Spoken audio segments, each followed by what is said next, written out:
4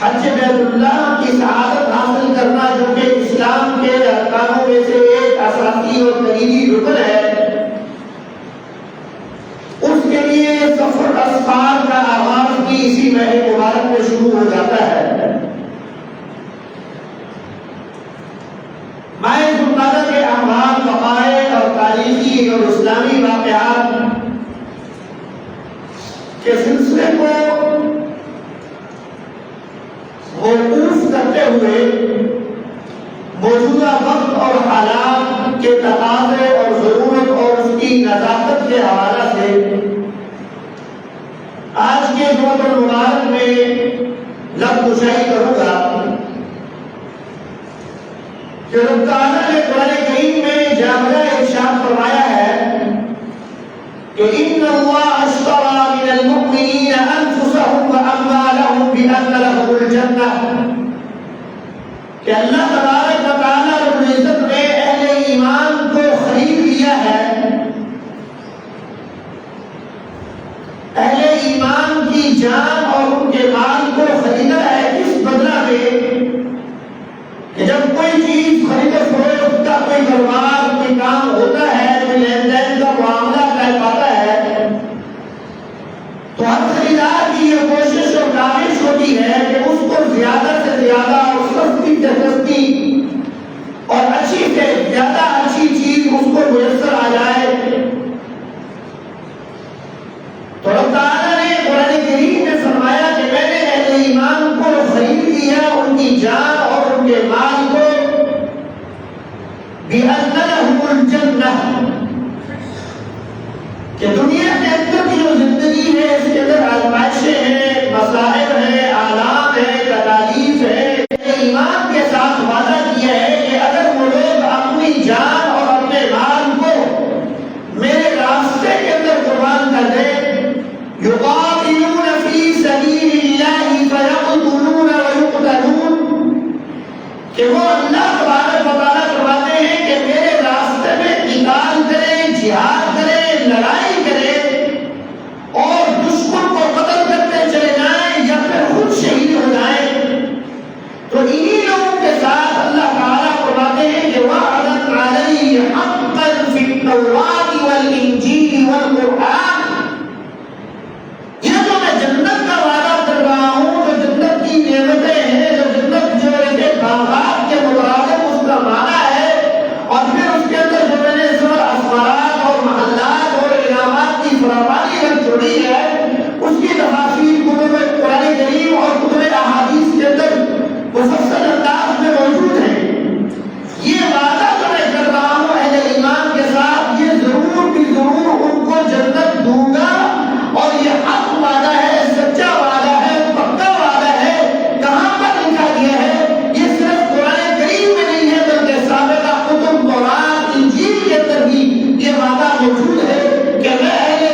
قریب ایک وقت آئے گا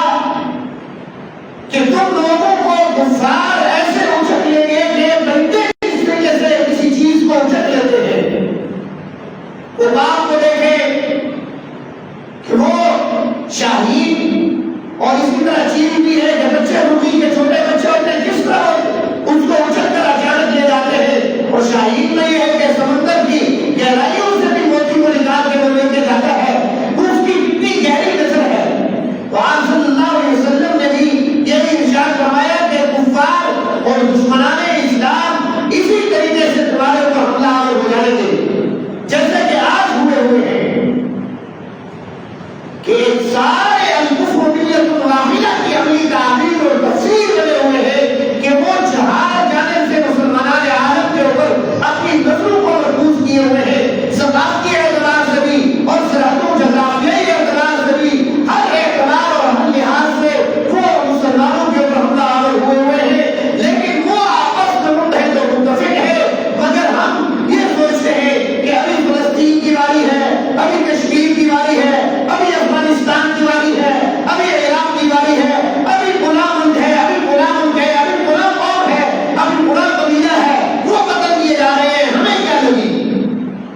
لیکن دشمن کی نظر میں صرف ایک ہی بات ہے کہ اس نے مسلمانوں کو, اہل ایمان کو, اہل مساجد اور مدارس کو نشانہ بنانا ہی بنانا ہے.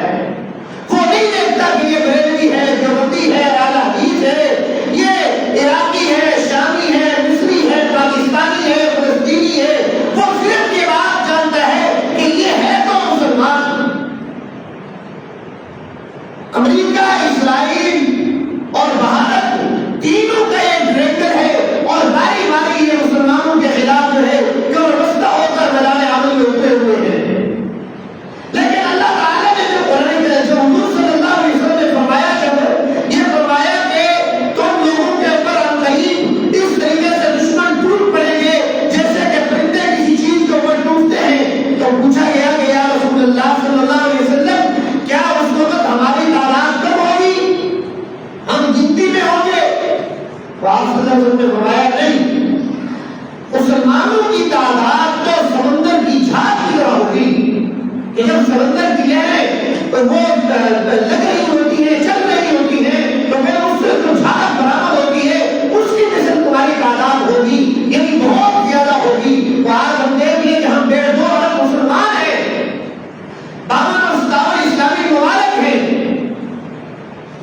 لیکن دشمن باری باری ہمیں کاٹتا چلا جا رہا ہے اور ہم سوچ رہے ہیں اچھا وہ بارڈر میں ہو رہا ہے, اچھا وہ یہاں ہو رہا ہے, ہم خانے غفلت کے اندر مبتلا ہو کر آرام کر رہے ہیں. تو آپ صلی اللہ علیہ وسلم نے فرمایا مسئلہ یہ نہیں ہے, تعداد تو تمہاری زیادہ ہوگی لیکن تمہارے دلوں کے اندر وہن پیدا ہو جائے گا. تو پوچھا گیا یا رسول اللہ صلی اللہ علیہ وسلم وہ وہن کیا چیز ہے؟ تو آپ علیہ السلام نے ارشاد فرمایا حب الدنیا و کراہیت الموت, دنیا کی محبت اور موت سے نفرت.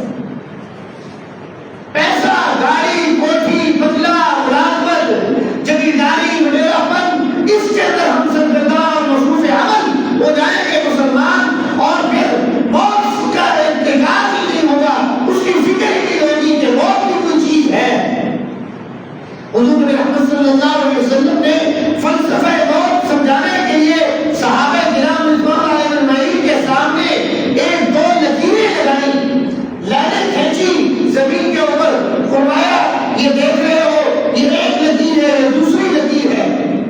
سیدھی لائنیں لگانے کے بعد میں درمیان میں سے ایک لکیر کھینچی. آپ صلی اللہ علیہ وسلم نے فرمایا کہ یہ جو بڑی لائنیں ہیں یہ انسان کی حسرتیں ہیں, یہ اس کی امیدیں ہیں, یہ اس کی خواہشات اور توقعات ہیں, یہ اس کے عزم اور ارادے ہیں کہ میں یہ کروں گا, یہ کروں گا, یہ بھی آ جائے, یہ بھی آ جائے, یہ گاڑی بھی مل جائے, بڑے سے بڑا اچھا گھر آ جائے, ایئر کنڈیشن ہو جائے, فرنش میرا نظام زندگی بن جائے. سارے وہ ارادے کر رہا ہوتا ہے میں یہ کروں گا, یہ کروں گا. لیکن پھر آپ صلی اللہ علیہ وسلم نے درمیان میں سے ایک لکیر کھینچی, فرمایا کہ درمیان میں موت کا رشتہ آ جاتا ہے اور اس کی کہانی ختم ہو جاتی ہے.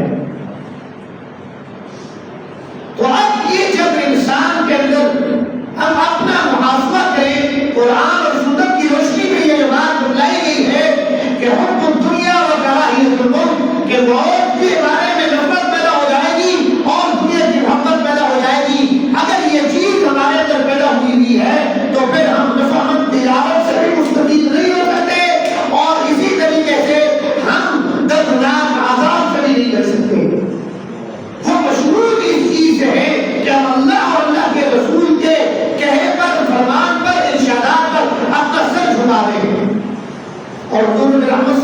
علیہ وسلم بار بار یہ دعا فرمایا کرتے تھے کہ اللہ مجھے زندگی عطا فرما اور پھر اس کے بعد شہادت کی موت عطا فرما، مجھے پھر زندگی عطا فرما پھر شہادت کی موت نصیب فرما، پھر زندگی عطا فرما پھر شہادت کی موت عطا فرما۔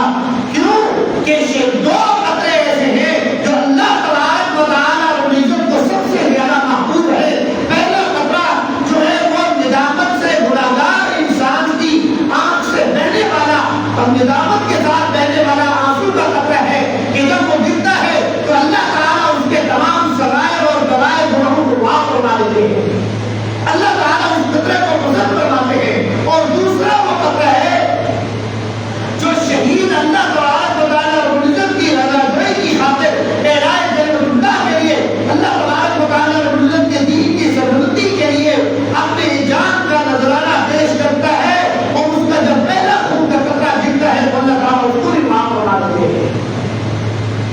اور شہید کو جب جنت کے اندر لے جایا جائے گا تو جنت میں جب اللہ تبارک و تعالیٰ رب العزت کا دیدار ہوگا اور دیدار کے بعد اللہ تعالیٰ تمام اہل جنت سے سوال کریں گے تمہاری کوئی خواہش، کوئی آرزو، کوئی تمنا، کوئی چاہت ہے؟ تو باقی لوگ کہیں گے، وہ کہیں گے، لیکن شہید کہے گا یا اللہ مجھے، میں یہ چاہتا ہوں کہ دوبارہ دنیا میں جاؤں اور پھر شہید کر دیا جاؤں اور پھر جنت میں آؤں۔ کیوں؟ جب میں شہید ہو رہا تھا اس وقت کا جو نظارہ، جو لطف اور سرور، جو راحت اور اطمینان مجھے میسر آئی تھی وہ جنت سے بھی زیادہ تھا۔ تو چنانچہ آج کے موجودہ حالات میں ہم تو ہماری تو توجہ مسلمان عالم کی، ان کے پاکستان اور دیگر مقامات پر عالم اسلام کے مسلمان وہ یکسو ہو کر فلسطین اور غزہ کے مظلوموں کے لیے دعائی دے رہے تھے، صدائے احتجاج بلند کر رہے تھے، آواز حق بلند کر رہے تھے کہ ان کی مدد کی جائے، ان کی نصرت کی جائے۔ اور حکمرانوں پر، مسلم حکمرانوں پر جہاد فرض ہو چکا ہے کہ وہ جائیں اور جا کے جہاد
حقیقت